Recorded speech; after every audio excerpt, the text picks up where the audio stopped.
33 ساڵ بەسەر تاوانی ئەنفالدا تێپەڕ دەبێت، بەڵام هێشتا دڵی حەبسە ئۆقرەی نەگرتووە.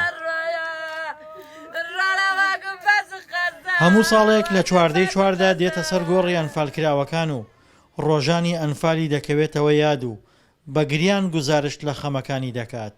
چا کەسم ماوەت خوالفانەوە ئەرەوەڵا برا ئامۆزا قشتیا 130 کەسمان ئەلفالە ئەرەوەڵا برایەکم لە قارکەرم دەرچیمان بردیان بۆ ناو زیلەکە بردیان بۆ ناو زیلەکە ئەوەیتر ڕۆی مەدەتێ لێم دوورەکە و تقریبان دەور 3 متریە لێم دوورەکە گەڕیاوە دواوەتی حەبسەوتماوەتی تخوا دەبێ بێزەعیشما پێ دوتم چییە؟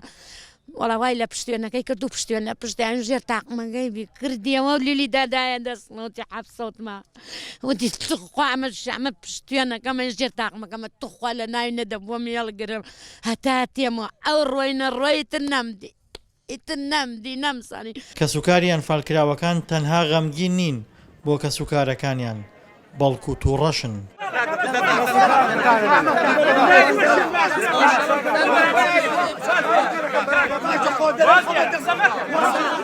تووڕەن لەو دۆخەی تێیدان، تووڕەن لە گوێنەگرتن لە خواستەکانیان.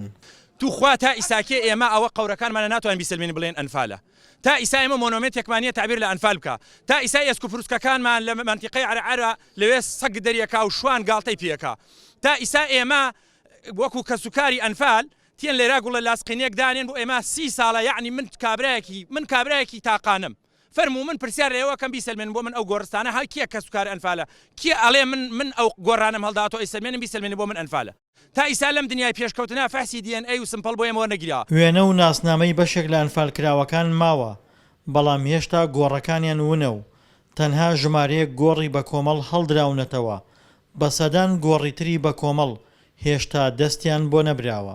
ناوی خاک بێ، ئەوەی کە ناوی نەتەوە بێ، ئەوەی کە ناوی عەدالەت بێ، ئەوەی کە ناوی هەش ناوێکی لێ ئەنێ لە ناو دیموکراتیە لە ناو حکومداریە لە ناو دەسەڵاتداریە لە وڵاتان نییە بەداخەوە. ئەم حکومەتە پای خۆی بند کردەوە خوێنەکەی ئەمە ڕانەکات، ئەنا نە حکومەتە نە حەقدارە نە وارسە نە ڕازگۆیە، هەرچی خراپەکاری هەیە ئەوەی سەدام حوسێن و ئێمەی کرد ئیمڕۆ مەسئولی کورد و ئێمەی کردووە وە کەسوکار ئەنفالی کردە سەرجەم کە داوای حەقیقی هەیە مافی خۆیەتی هەموو ساڵێ ئەم داوایە ڕوبەڕووی دەسەڵات بکاتەوە، بەڵام ئەوە نەنگی و بێحورمەتی ئەو دەسەڵاتەیە کە ئامادە نییە ماف و داخوازیەکانی کەسوکاری ئەنفالکراوەکان جێبەجێ بکات. کەسوکاری ئەنفالکراوەکان پێیان وایە هێشتا داواکاریە سەرەکیەکانیان جێبەجێ نەکراوە و لە مرۆوە حزبە کوردیەکان بە تۆمەتبار دەزانن، بە تایبەت لە مەسەلەی داڵدەدانی جاش و مستەشارەکاندا. دڵشاد ئەنوەر، دەنگی ئەمریکا، گەرمیان.